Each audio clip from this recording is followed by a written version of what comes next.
Hello again, everyone. Thanks for still being here. I don't know if I'd mentioned it in public before, but I myself also have not on purpose seen the film, so it was really exciting for me too to see what was selected.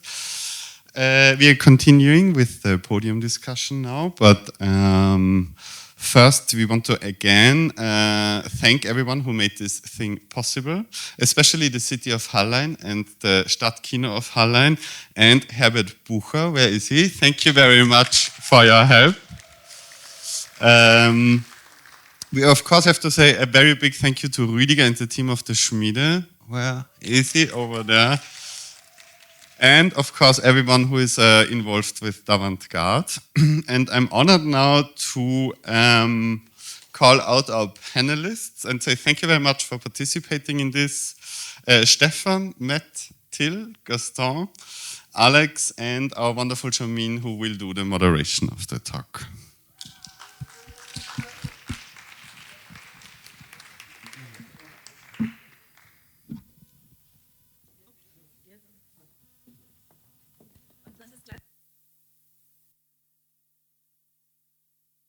Hello, hello. Wow, yeah, I'm the trained person here. I see. We all can hear.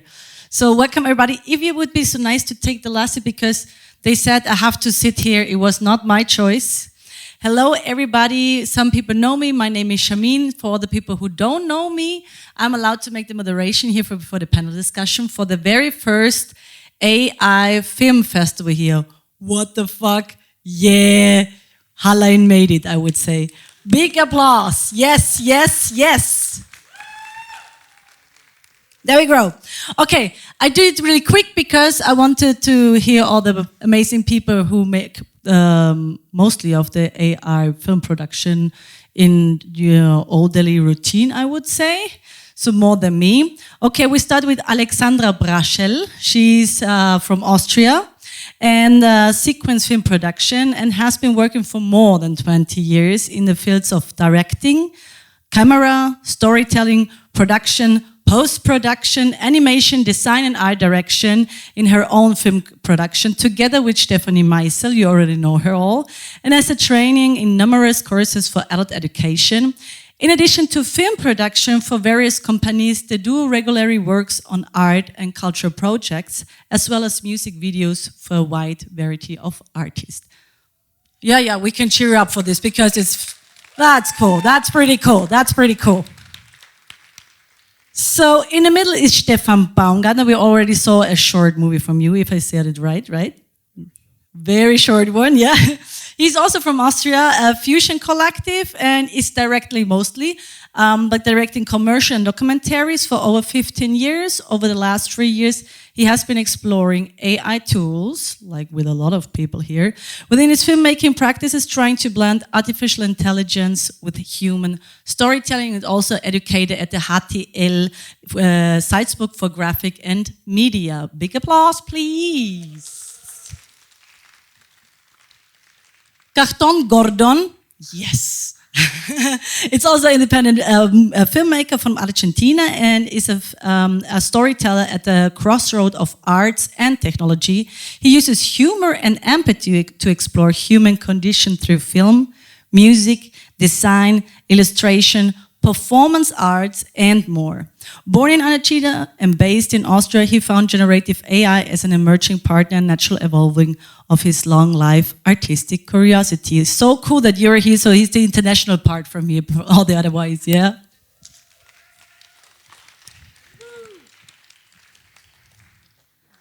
Oh, I missed it. Sorry. We already had a lot of fun already. Matt Szymanowski on my left side. He's a producer of Beer and Bot, and he's a Polish-American filmmaker and creative director pioneering AI-powered storytelling in Poland and Europe, with over 15 years of experience directing and producing films, documentaries, and branded content across Poland and Europe. And also had a lot of tech talks. I mean, you use so many names, I forgot all the names, but you know, like I would say international. So, but mostly about AI, cinema, and integration into the industry, right? And he has helped connected Poland with the global AI creative community through collaboration with different, Runway, LM, LTX, most of these things. And yeah, he also developed Beer and Bots, a social-first creative IP and experience content agency built around 2 fictional characters exploring AI, culture, and the absurdity of the digital world. Welcome, Matt. Last but not least, Till Fuhrmeister. So really nice that you have you here. Head of the Department of Film and Media Studios of FH Salzburg. So he's also from Austria. And Till is a communicator, designer, and award-winning film director with over 20 years of experience in film, advertising, creative direction. Since 2005, he has been professor and head of film at Salzburg University of Applied Science, where he leads the multimedia art program, drives curriculum innovation, and fosters industry partnerships with global brands. Fuhrmeister has guided students to recognition at international festivals and awards, including Cannes, ADC, and CCA. He is bilingual in German and English and has an extensive international teaching and jury background. Welcome.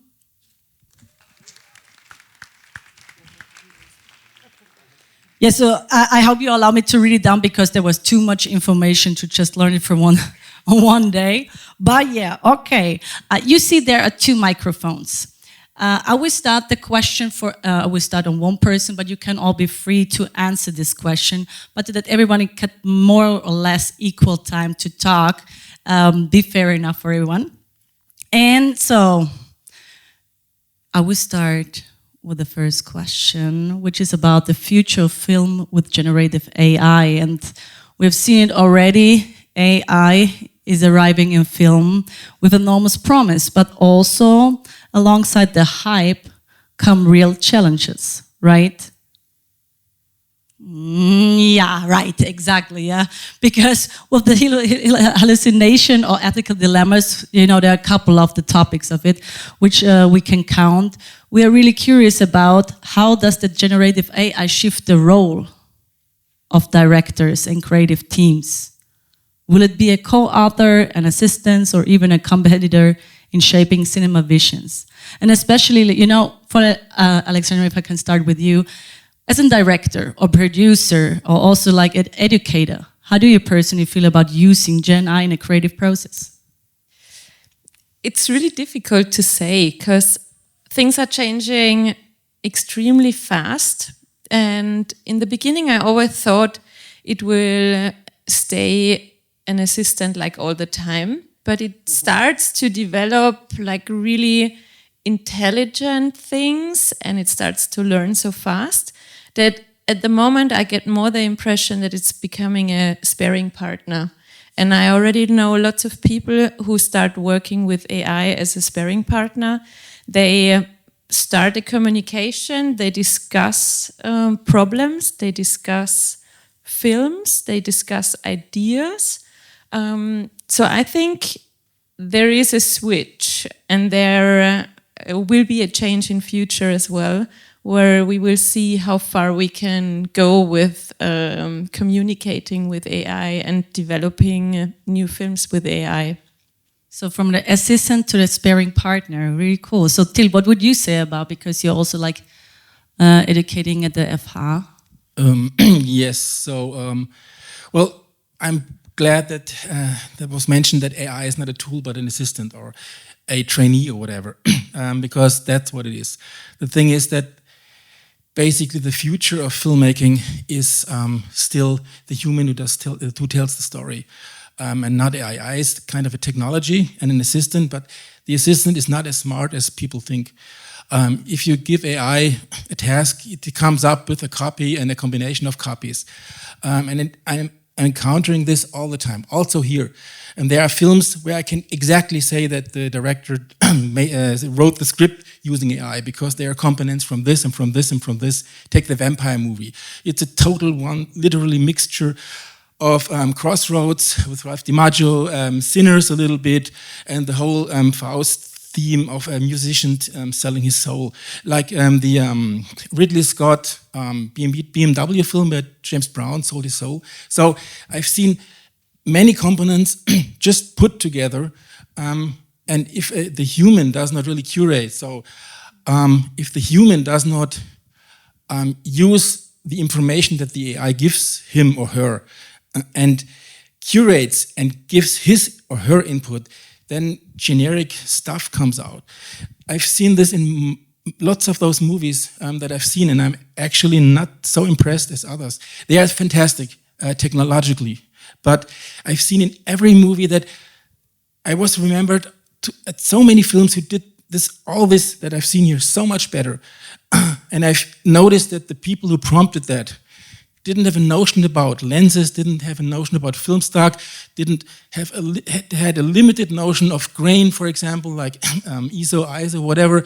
And the cinematic language was mainly created by the AI from my point of view, from my impression. I might be wrong. I understand, especially when you say like, okay, it's still important to have the role of the curating. Exactly. Exactly. What would you say about Stefan? Because you also are at the HTL, so it's, I guess, a different kind of age to educate like media. What is your opinion about that? Yeah, well, when it comes to educating this whole new tools that are coming up, Sparring partner. yeah, sparring partner, whatever. I think it's more like a tool, as the department chief Karl Würtelmeier puts it. An idiot with a hammer is still an idiot with a hammer. So if you don't know how to use the hammer, nothing good comes out. And I go with Till. You have to have your own ideas, and then you, whatever medium, creative types start their artistic career because they draw or paint or play drums in a band or do skateboarding or whatever.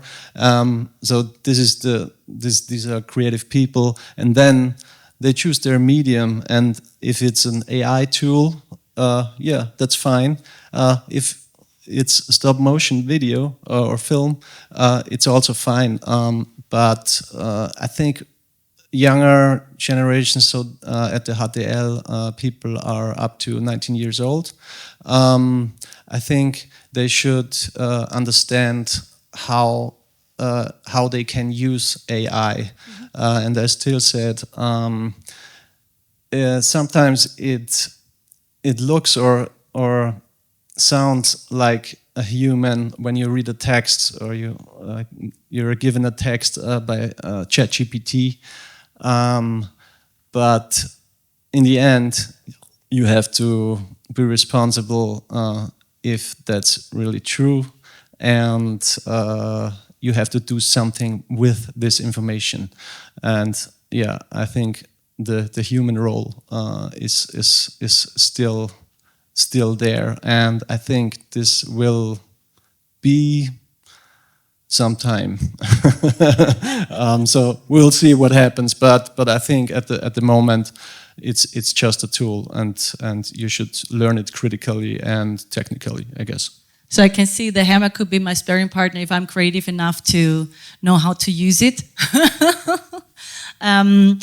This comes me to the next question. I want to start with you with this question, Stefan, because with so much excitement around automation, where in films production, you know, like FFX and scripting writing, can AI truly deliver value today? And where do its current flaws, you know, like hallucination and so on, create risk or bottlenecks, you know?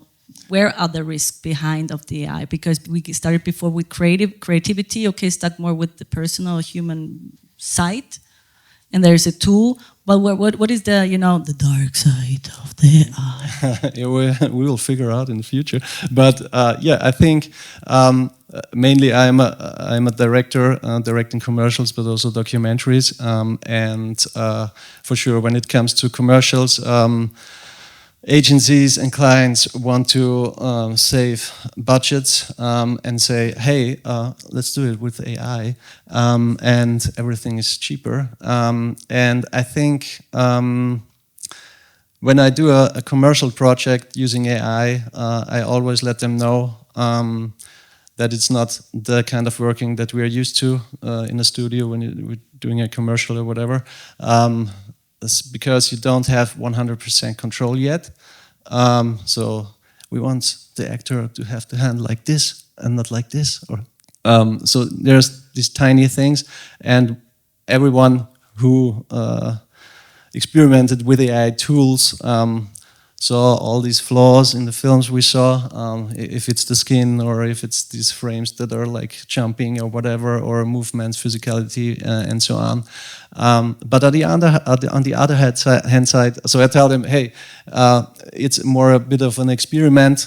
You have to be up to do it this way, and the creative director from the agency doesn't have full control as like on the set with a video tent, and then we can do the shot one more time, and so on. And sometimes, the AI comes up with interesting stuff, like a movement you haven't thought about, or a prop in the background, whatever, and it could inform your story or your product or your film. And I think that's a good thing, and it's a fun thing, and it's another type of working. And I think this is, that's interesting, at least for me. So maybe it's not really cheaper then. It sounds like. But Carton, what would you say about it, especially when you think about which part of your own flow work would you trust an AI to handle, and which would you never give up?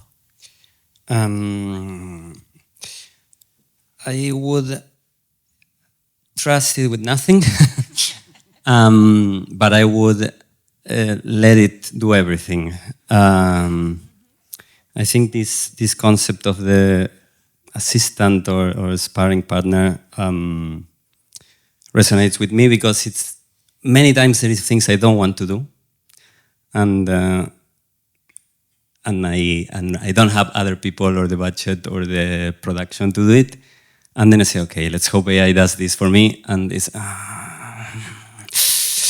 almost there. And that's the moment when it helps to have a knowledge of the language of cinema and the tools to go and say, okay, from this thing that I got, I will still push it in my direction, which maybe we don't see so much here, because we're in a moment of, let's see what we can do with this, and one day let's go. But maybe the GOAT film that we were, the GOAT film was someone that say, okay, I cared about this one. I took the time, and then I see what happens. So I think there's a place for everything, and in every part of the production, not just the generation. Like, I am talking with ChatGPT about my ideas, and also with my friends, and also with colleagues. But the final, I wouldn't give it the final cut. Maybe I can add something. Yeah, of course. Because I'm also, like you introduced me, I'm not only the one producing, like making the videos, I'm also the person behind doing the structure, doing the budget, doing the planning. And as you were asking, like how much I would trust AI, I would totally say the same thing. I would not trust it, because just imagine that I do a production and I plan a shooting for one day, and I would trust the AI, and 95% of the production would be perfectly done, but 5% would be complete chaos, which means maybe there is one wrong number in my budget, which would in the end maybe kill my company, because if there is 1 zero too much in my budget, then it would be a complete problem. And this would be maybe 1% of failure. And so I would always, I mean, in the end, it helps me a lot, and it might take me 10% of my time to make the planning with AI, but I would take another 10% to double check it and make sure that it's correct. So there is still a big lack of trust, although it helps me a lot. So a good sparring partner, but it still has to try to learn a little bit. What would you say about that, Matt?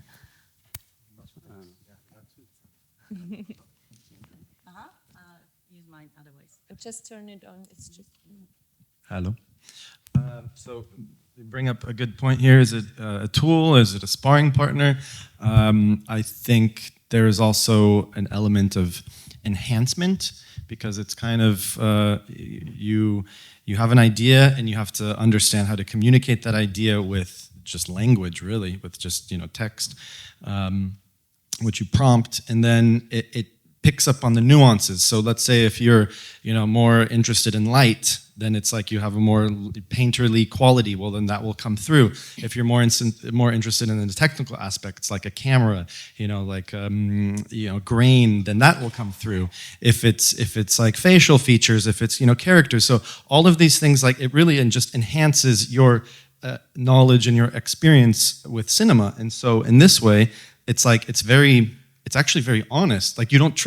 It was interesting what you said. It's like it's just delivering your intention and through a process. And so the same way that you would work with a cinematographer, although a cinematographer has his way or her way of interpreting it, the production designer. So it's like a more immediate process, I think. So in this way, it's kind of an enhancer. But also, like, we keep talking about this as we make films kind of in isolation in AI, which is this, we're in this phase of experimentation where AI, it's, like, there's people tinkering and making amazing films, just one person sometimes.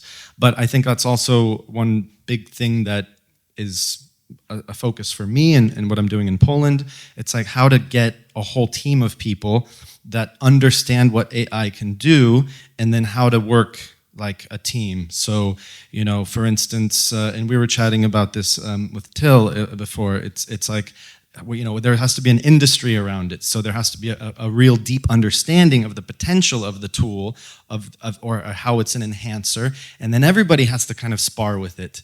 So it's this, and that's not fully developed yet. I think this is kind of beginning. Obviously, there's some agencies that are already working with small 3, 4, 5 teams, but then there's the person who's really good at prompting, and they get a vision from a director or creative director. So these are the interesting things. It's like, how do we translate the excite, because it's all super exciting, right? It's like the potential of the tool, of this enhancer, of this ninja sparring partner, whatever you want to call it, and how do we like put it into pipelines that can be repeated, that can be built out, and like costs will go down. So that's exciting. Jobs will be lost. That's not exciting, but technology just repeats itself, and so we're here again, And so now it's like the people that are kind of fearless that kind of move forward, and here we are. So it's nice to be here with you all.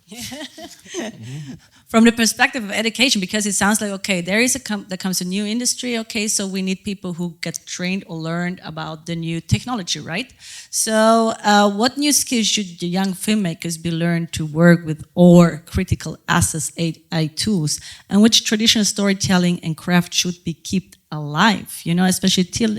I would actually start with you, because I'm quite sure you want to make more the connection between different people around the world, and you are definitely work in institution already. So I'm curious to start with you and then go through you to ask you, if we were starting your career today, what skill would you focus on first, like classic craft or AI fluency?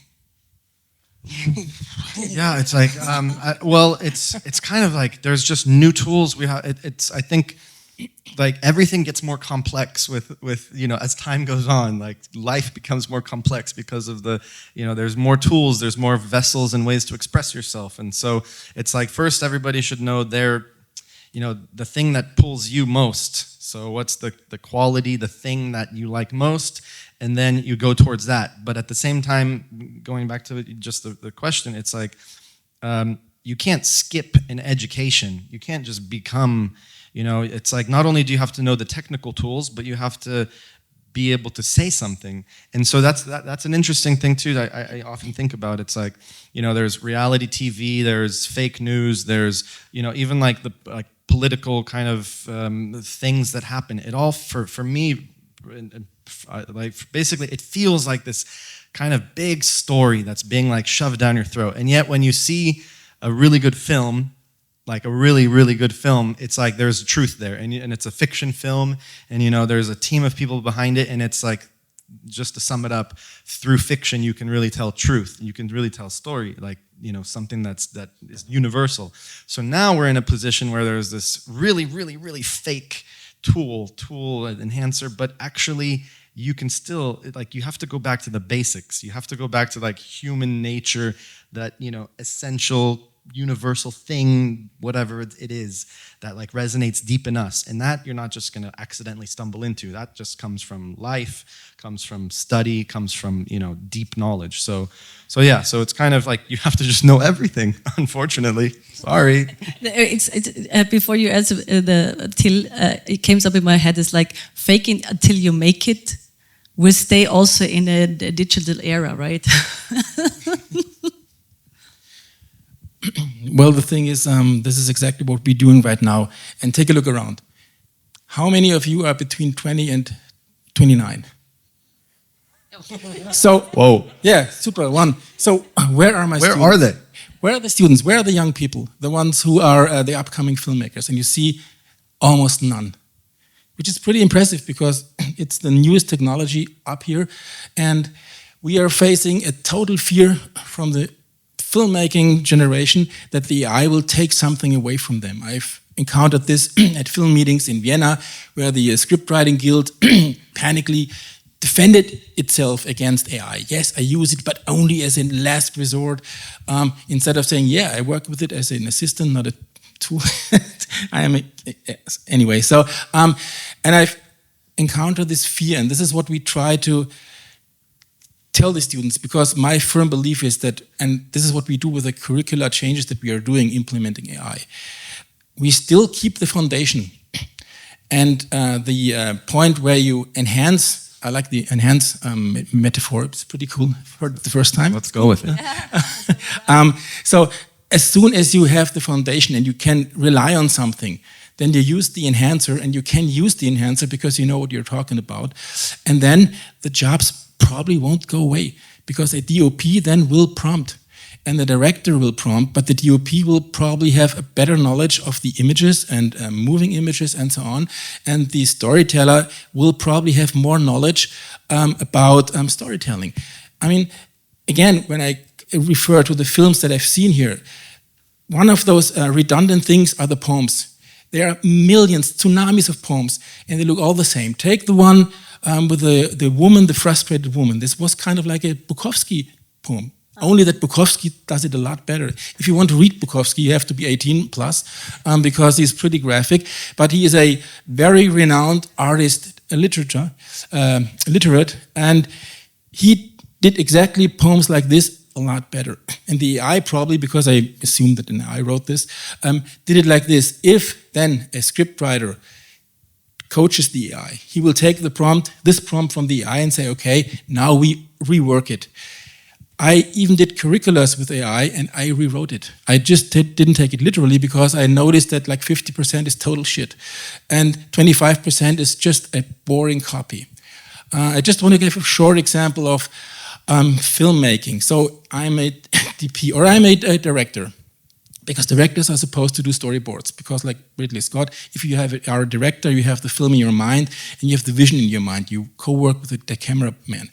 And I've seen lots of tutorials how to create a storyboard, a special shot within Midjourney. And there was this YouTube tutorial from this guy who really was totally technical skilled, and he used like 30 or 40 steps until he got to the image that he wanted. And then I took one of my storyboards from film school, and I tried to create this using prompts. And after the 10th version, I forgot it. I took my original storyboard, gave it to Midjourney, and worked from there. And I needed 7 steps, and I was there, because I had the vision before in my eye, and I had the vision. I didn't rely on, give me a fantastic shot, I don't know, 35 millimeters, blah, blah, blah. I knew exactly what shot I wanted because I drew it, and then I enhanced it with Midjourney. And this is what we try to teach the students. The basic foundation is very important to use this enhancer, because an AI cannot tell you about Tarkovsky, except he's seen Tarkovsky. But an AI will not know why Tarkovsky used this aesthetic, for example, because Tarkovsky also was into art and into art history and so on. If you're a human being, then you will not lose your job, because the only job that you have is to translate your vision, and you have to have this vision. You cannot rely on AI to give you this vision. And this is the big mistake that has been done too often. You have your vision, and then you have to learn to translate your vision into the language of the AI so that the AI will give you the result that you want. And this is a pretty tough thing because you lose one generation. You have the image in your mind, you could scribble it, you could write it, but you let the AI write it. So you have to describe what you have in your mind, not by the direct connection with, from your brain to your pen, but you have to describe what you have in your mind in a language, in a written language, and hope that the AI will exactly understand what you say. And this is the difficulty of prompting. But if you manage to do that, then the camera persons, the editors, and the directors still will be probably specialists, but not operating the camera anymore, for example, maybe, but prompting 35 millimeters, bleach bypass, codec, whatever material, dolly shot, top shot, and so on and so on. So this is what we try to implement here, and this is what we do to take the fear from the students to resist against this enhancer AI, and this is happening right now. It's what you see here, an empty, no, not an empty, but student empty cinema, which should be crowded full of students. Yeah, I mean, we would say in Austria, technology is always like being afraid. Of course, please say something else. But just to say, in technology, a lot of people are still afraid of if it's the new or the old one, to be honest, yeah. We are all losing our jobs. I think it's hard to think about it, but one thing is cinema, one thing is commercial filmmaking, and one thing is the economy, jobs. Everyone is losing their jobs. Not everyone, but it's going to happen. Maybe it's not the director, maybe it's not a massage person, but the world is changing, and it's good to be scared. Also, maybe that's why we need people to tell the stories. We need to understand these stories, and cinema is a great tool for that. But I understand the fear. I don't know if I'm not so young anymore, but maybe I'm the youngest here, the closest to film school. And I remember when I went to film school, I was in a fight with the professor of photography because he was a big fan of film. And we are in Argentina, and it's really expensive, film. And I was saying like, but look, this is getting quite good, the digital. And I said, nah, that's nobody cares. And now there is 0 movies made with film in Argentina for 20 years, I don't know, since the moment it got good enough. And there is in the world, maybe in Hollywood, some director that has so much power that say, yeah, I spent 300 million just on the film, and the rest on Brad Pitt, and a little bit the rest with AI. But I think when we talk about these topics, we think a lot about today because it's hard to project. But I think AI will get good at everything, and it was interesting to see these old films from last year and some newer ones, and how different everything was, and how much more options you have. But for me, the question is, if we are interested, we will make some fully AI films. Do we care? How long do we care? Or is this living together with films made by humans? And all the films made by humans are probably using AI today in some way.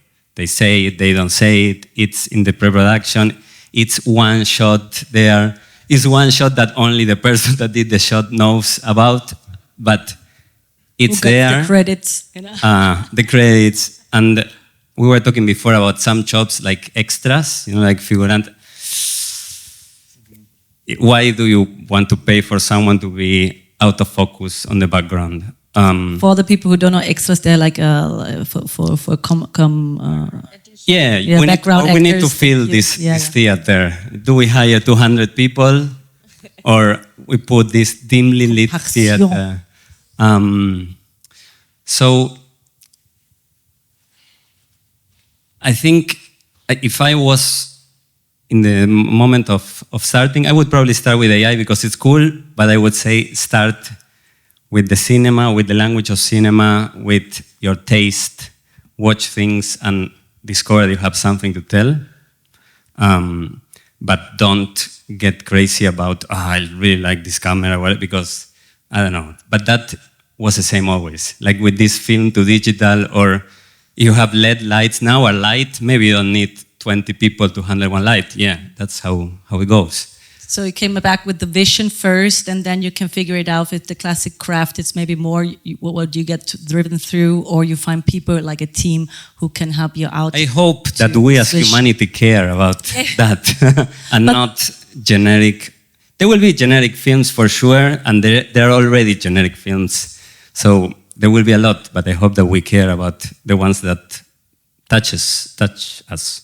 It comes me to the next question about ethics and regulation, actually. So it's a perfect bridge about that, because what boundaries should the industry set regarding deepfakes, for example, or like voice replication? That's also like the fear maybe about technology, what will happen, or like facing the youth and synthetic actors, and who should be responsible for enforcing them. We see right now in Hollywood, they're afraid like, okay, you need a license for my voice, or to remove my movements and so on. And have you ever, for like, maybe you, Alexander, can answer that question. Have you ever faced an ethical dilemma in your work where AI was involved? I think it's starting that this dilemma is happening, but I also think that it's really difficult to make a global decision about this, because we are not globally capable of doing the same consensus, like deciding of how we're going to solve this problem. At the moment, everybody is running for winner, who is first, who is fastest, who is best. And I think as long as there is no consensus where we all think the same way and decide of how we're going to work with this, it's going to be a tough question. But do you really believe, like, because like copyrights nowadays, like the US have different copyrights laws than Europe has, or like China has? You can. I can jump in for a second. I had a similar conversation not long ago at a film tech event that for the first time introduced AI in Poland, and you know, some very interesting directors and cinematographers and like film folks were there. And so like there's the general idea. I mean, we know like China and the US are at this AI race. Who has the best technology? Who's moving forward the fastest? If you over-regulate, then you slow it down, then you give the other person, party, country the upper hand. We don't want to do that, because this is always a fight for, you know, who's best and who's biggest. And then simultaneously, the Middle East doesn't have the technology, but they've fully adopted it. You know, I mean, well, Albania is not Middle East, but Albania has this, you know, AI minister now, but also the United Arab Emirates, they gave everybody ChatGPT, so they're implementing as much as possible. And then there's Europe, and this was where I'm getting to my point. In Poland, it was so interesting, because I think even Poland is kind of more conservative than a lot of other countries, and I'm learning from, you know, just chats about Austria maybe also being pretty conservative. But at the end, there was a panel discussion, and there was this pride in everybody is kind of giving away their soul by you know, just accepting AI, this thing that might ruin us. It'll be the end of us. But here in Europe, we believe in humanity. And it was a very noble, and actually, you know, and people in the audience were like, yeah.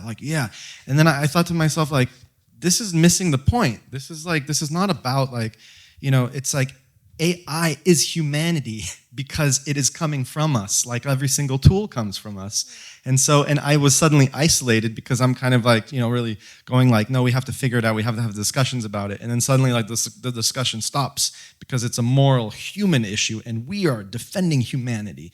And I'm like, that's just too black and white. And so, and that often comes up, and you can't have that conversation with some people because they just stop. So, but also I wanted to ask a question. Who is a filmmaker here, or who prompts and makes movies or clips? Not many, but a few. Okay. I know, it's like, you don't, no, it's okay here. It's okay to say the truth if you prompt. Like, we're not against you. We're here to celebrate this thing. And then one other thing I want to say really quick, and I'm kind of going away from your question, but it was a very human moment today. And I don't know if this gal was here, or maybe she is. I don't know if that's her, but we were in this courtyard, and there's like conversations happening, and smoking cigarettes and chatting, and you know, this is my first time in Austria, or first time in a while in Austria, here at Hallein, and suddenly a voice comes out, and it's singing, and it's like opera singing, and everybody suddenly goes quiet. Is that her? Where is she? You know who she is, right? And she was here. I know her. And suddenly there is this singing.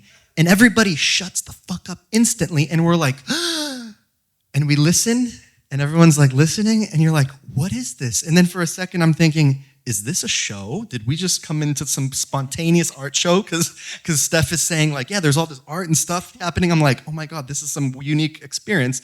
And then she stopped singing, went, yeah, we're talking about you. So it's funny, we're celebrating AI, but we're also celebrating humanity because she did something very human. She sang, she got everybody's attention, and then suddenly she flipped the switch, and it was just an announcement that there's something going on over there, and everybody should know about it. And it was very funny, but also it was very human. And that's like, because we just want that surprise. So AI is not going to give us that surprise. It's not going to give us that thing that's like going to take our breath away. It's the human that uses the AI that has to have that thing. And here she didn't use AI, but she just did something very clever, and it was very human. And so we were talking all about you this whole time. Yeah, we were talking about right now because when you came up like singing for making really good marketing. It was basically clever marketing. Analog way. Anyway, so we're celebrating humanity and we're merging it with AI here. But I rest my case. But this is actually what I also question myself about. I think in the regulation, like, okay, you have the digital world now. We came from the analog world.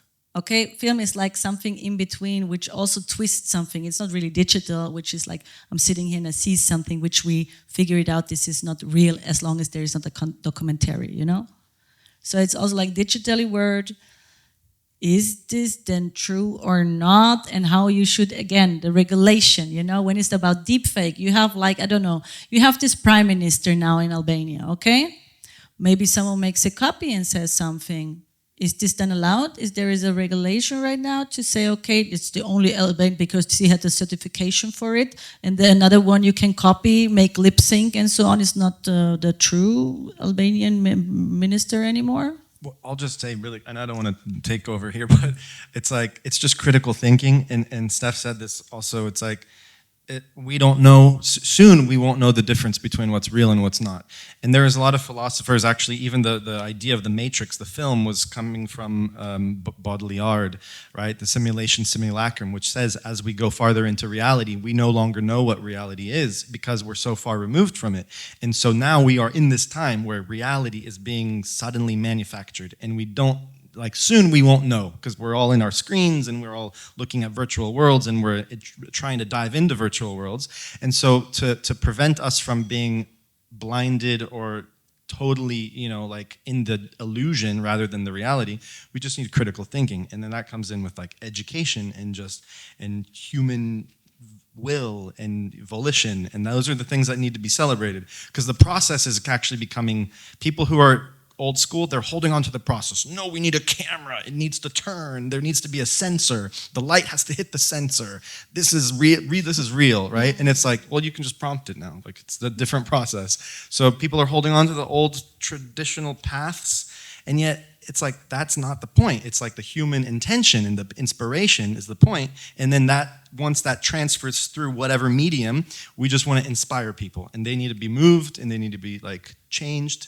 And that's, like, you know, so it's, but unfortunately all this conversation about politics, about law, about morality comes in, and that's going to take a long time, I think. That's true. That's the reason why I jumped to the next question, because we also want to ask for the and here, take the mic, please. But when it's about the audience perspective, you know, because it's also like, if I've watched something, I'm an audience, you know, when I make a film or like when I prompt something, I'm not the audience anymore, I'm the maker, okay? Will the audience care whether a film was made with AI or with the emotion power of the story, otherwise the methods of production. I mean, do you believe your audience would notice or care if AI was part of your last project? Is this important? I think I can answer this question. I have two kids, a 15-year-old daughter and an 11-year-old boy. And maybe some of you guys know this this production company who do some kind of viral videos that are popping up in the internet, the Door Brothers, video clip or music video style, I guess. They brought out this kind of trailer for a film, and I showed it to them and asked them if they know if this is real or AI. And my older one, the 15-year-old, said, yeah, she saw flaws with the skin, as we all do, but my younger one, the 11-year-old, he said, no, he didn't notice, and he would like to watch this film. It was just a trailer, but he wants to watch it in German. So I think 11 Labs, do your job. Yeah, sure. But I think that says a lot. That there's a new kind of audience growing up, and we also watch like comic films or animation films or whatever, and in the end it's the story. And I think that's how we are wired. And as you said, if there is no curation and you don't have a human who uses the momentum for a story to tell, who has no vision, then there is a lot of generic stuff. Yeah, I think, and I just want to reply one thing. To the thing you said before, and this race that is going on, and I think that's totally true, that what you said, but we also should hear the legal side of things when it comes to training data or voice synchronization without permission and stuff. So because there were lots of people who fought for the right on their own, for their own picture and stuff like this. And we went so far, so you can turn it back anyways.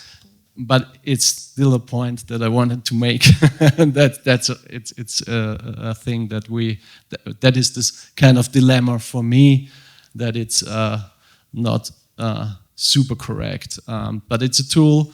And as always with technology, it's here, and I also fly with a plane or drive with a car, and it has its bad sides. But that's a dilemma that we hit in a capitalistic society, I guess. Here you go, Tim. Sorry, no, don't do that. But I think a very important thing is about authenticity, because this is actually what I come to next, but you come before. Perfect. The young audience knows about authenticity. It's not about reality anymore. Come on. Donald Trump says they're eating the cats and the dogs, and the people believe it. It's not about reality anymore. Nobody cares if it's real or not, because the reality is defined momentarily by the people who represent whatever belief is en vogue, more or less. So the illusion of the others. Whatever. So if a story touches your heart, like what you described here, the opera singer sings from a building and everybody's quiet. This is the beginning of a story. This is an emotional story, and this is something that an AI cannot do. And this story, if you develop a further story from that, which is actually why you still shouldn't rely totally on AI. But coming up with this story, only a human can do that, as long as you don't post it to AI, and then you can rely on that and give it to somebody else. If you develop a story from there, it will touch people's heart and emotions, and then it's not really important if the image is totally realistic or not. If one of your two children says, okay, I would like to see the movie, he doesn't care if the skin isn't authentic or is artificial, or if the finger has like 6 fingers and so on.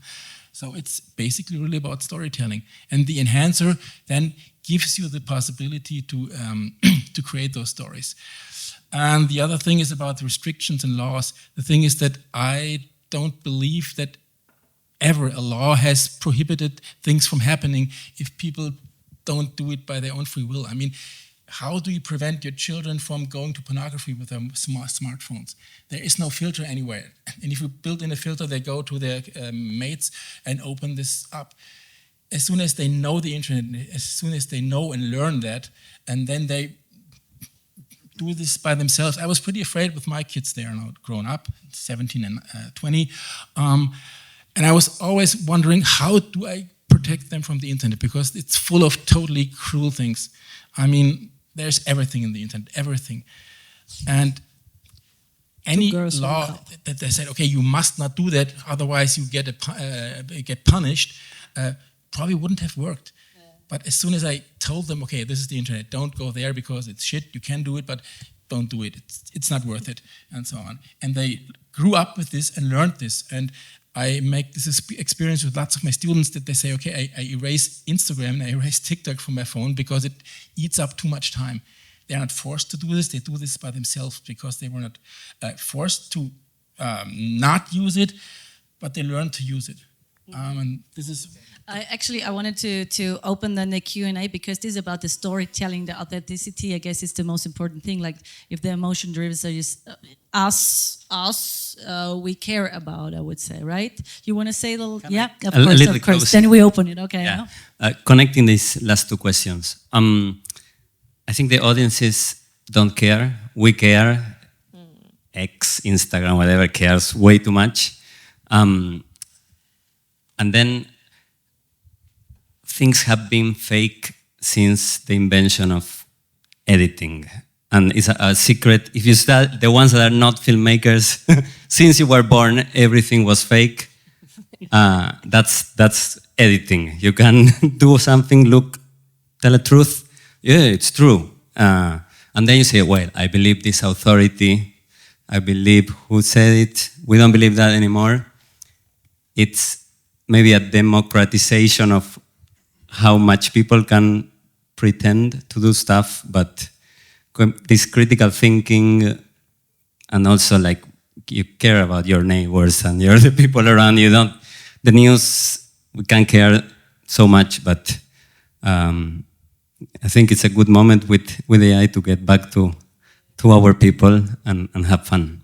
Or like my mother always said, don't believe everything which is in the television.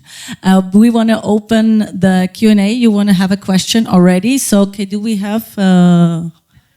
okay, can I have one mic because, or two mics, or like one mic, it's I guess enough. Then we already have two. Laura. So my question is, well, I am also a filmmaker, but I am documentary. So like I am just like seeing what happens. But I am in a group, like WhatsApp group of filmmakers now, and it's like constantly like a weekly panic. Look at this. And it's at the end, we were talking and I was like, I think like the majority, and I wanted to ask at the people that had like produced companies, like, because I was saying like maybe the way to go, but very few people will survive, is like to sell it like a luxury service, you know, like I do cinema with a camera, no? Like I do cinema with real lights. Like you buy very expensive bread because someone makes it with, I don't know, like this masa madre, whatever. So now I think like I was saying, hey guys, you need to like sell yourself. Like I am a, you know, like this craft of cinema. And how do you see yourselves selling yourselves in this aggressive new reality? How do you plan to sell yourself? Who want to start this question? Yeah, I can make a short answer because I'm pretty sure that it will be like this, like the way you explained it. It's exactly the same thing with, if you take bread, you can buy industrial bread for €2, or you can go to a special bread shop where you buy €10 for the same bread, but you know, it's handmade, there is a lot of love put into it, it's organic, it's whatever.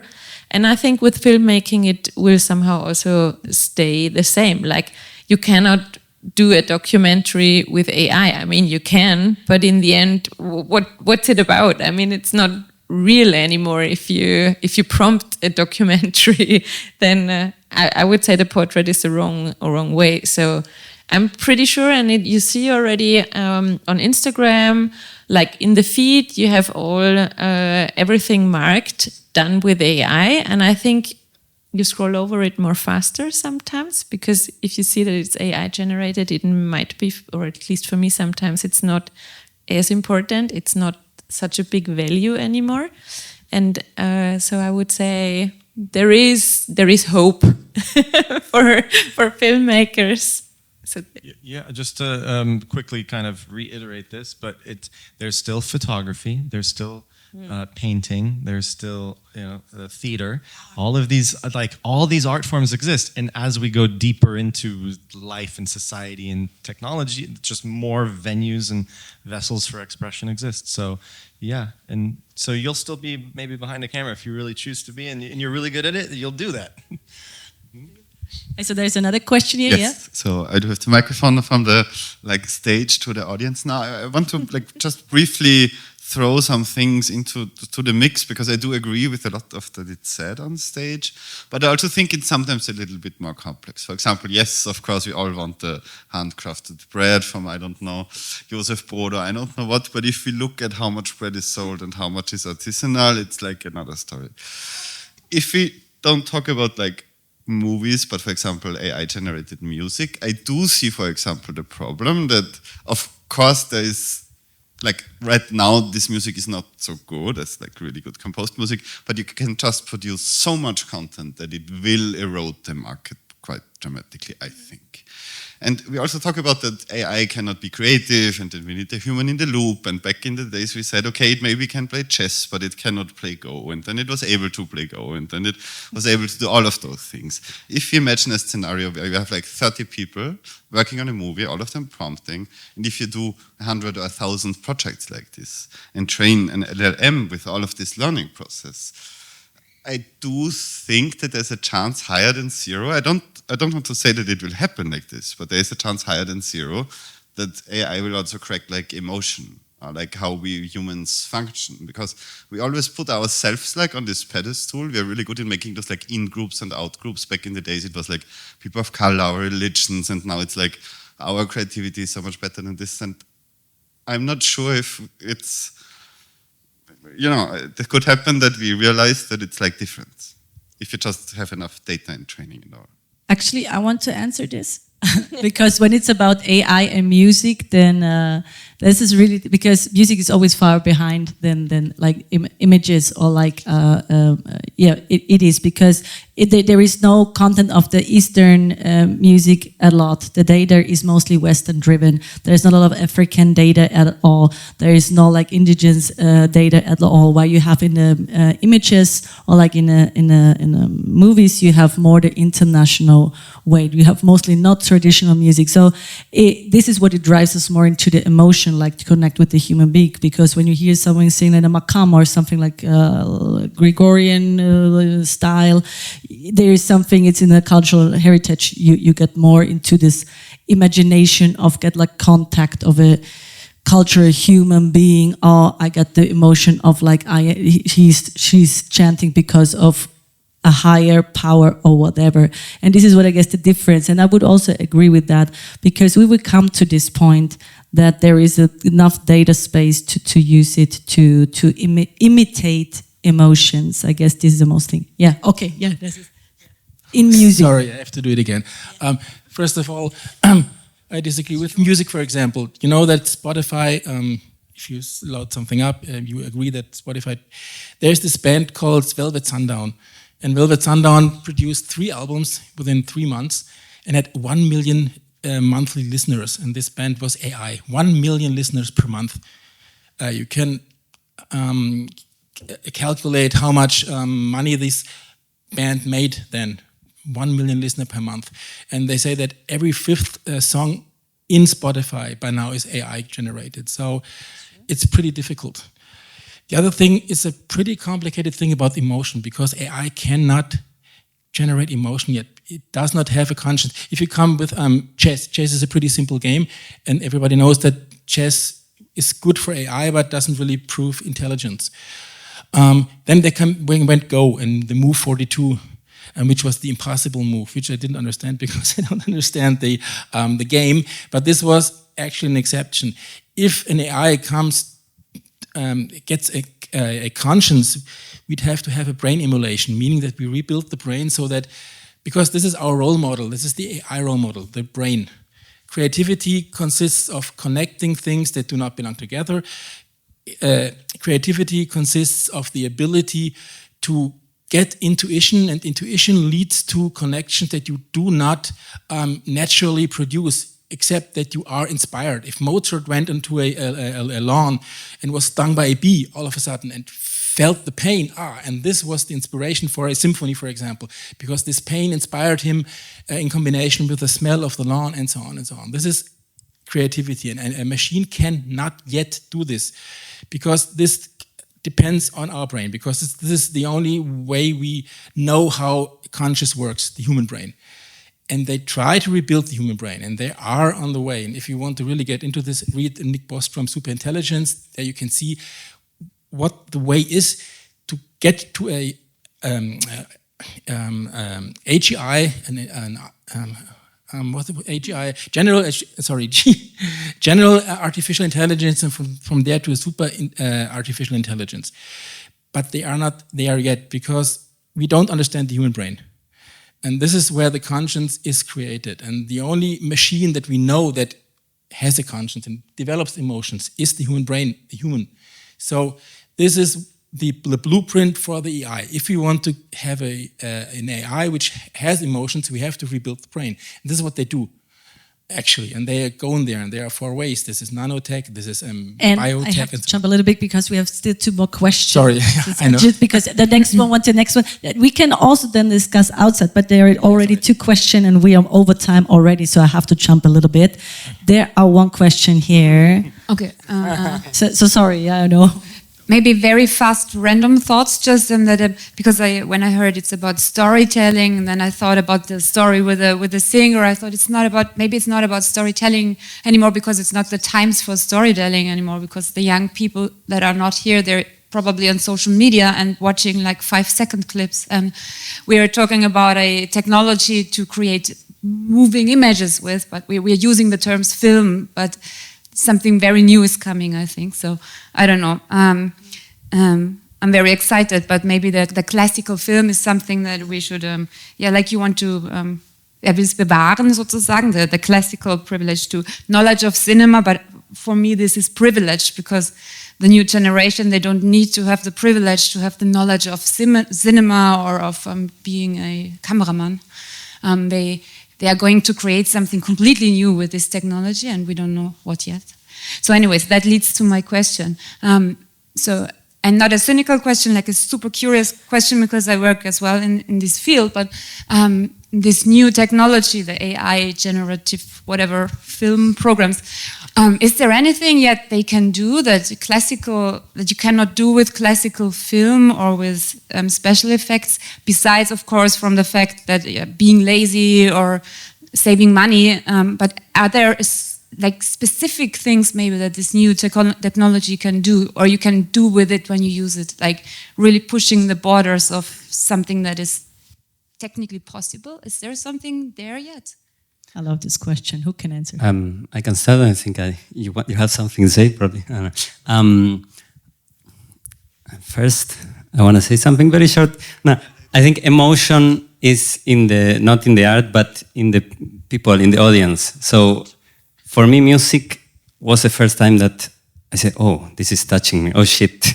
And a long time ago, when I said, "Oh wow, this fake singing, I'm crying with this." And about this, I think there is some visual things that maybe would be impossible or very hard, but also this thing of the money in this representation of the global South is not such a small thing, because there is a lot of places, most places in the world, that you are not able to tell the stories from the people there. And this thing of giving access to doing something that you could do with a big team, with a big budget, to people that will never, even being professionals, even having an industry, will never or once in a lifetime have access to these resources, is a new possibility that was not there before. Yes. So to speak to that, and then to go back to what you were saying. So I just came from a week ago. I was in Africa, the first AI film festival there in Lagos, Nigeria. Can you hear me? And one of the things that everybody was kind of reiterating is that the stories that could not be told through.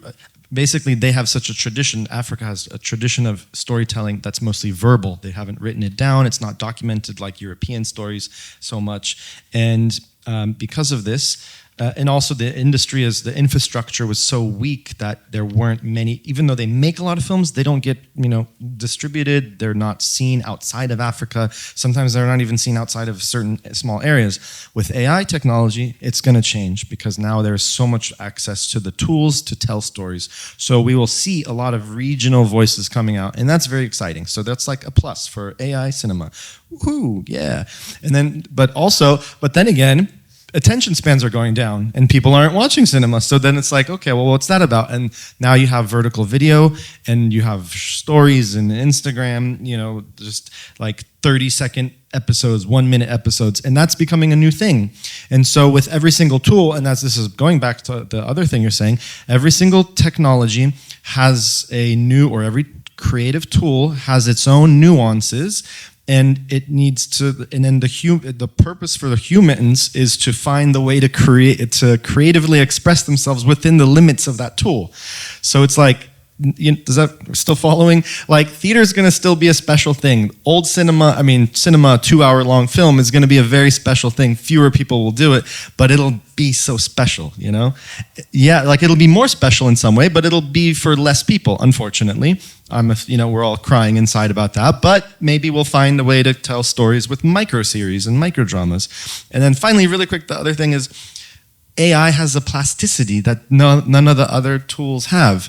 And it's like, I think it was Brian Eno that said this, only after a technology has kind of ripened do we go back and we look at all the like seemingly bad things about it, or like the weaknesses. For instance, TV, digital lines, or like the lines in snow. Well, now that's an effect that people use to call back and like, that was so cool. But at the time it was like, oh, this is not real, So basically it's like, it'll be interesting when AI is a thing of the past, or this first phase of AI, and we're going to look back and we're going to have these morphing bodies and things, because yeah, exactly. Because now it's a weakness of the technology, but we'll look at it and we'll go like, remember when that was happening? Anyway, it's an interesting time. Continue. Questions. Yeah. Is there any question anymore? Yeah, well, there is no question anymore. Oh God. But it's the last one. I know it's the last one, but we can go then outside and have a drink. Yeah. Okay. Last question. So just to keep it very short. Please. Yes. So imagine an audience of 1 or maybe 2 persons driven by the knowledge the device has about me and my friend.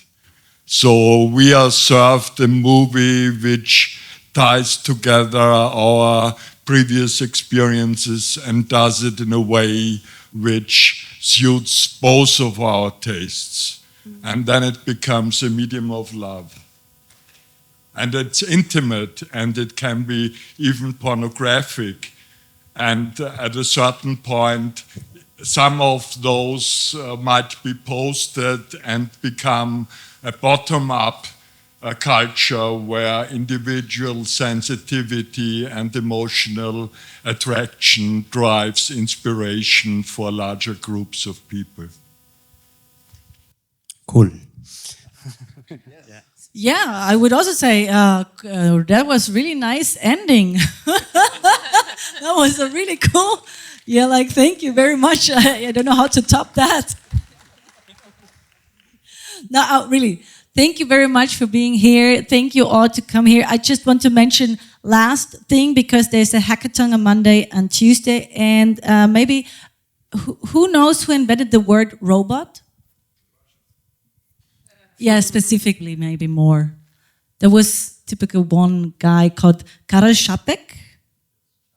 Čapek, exactly, R-U-R. He started with it was actually a theater piece, Rossum's Universe Robots. And we got a deep dive through the hackathon, and there is also some vouchers on the business cards if you have there somewhere. Stephanie, you good? Stephanie will give it to you, because there is an LTX. Everyone who was here is getting, or takes a business card of mine. There's like a QR code on it, and you get a redeem code for LTX Studio, so you can play around for 1 month for free. So I'm gonna head over there. So thank you all very much. Thank you. It was the very first AI film festival in Hallein. So well, yalla, it was cool.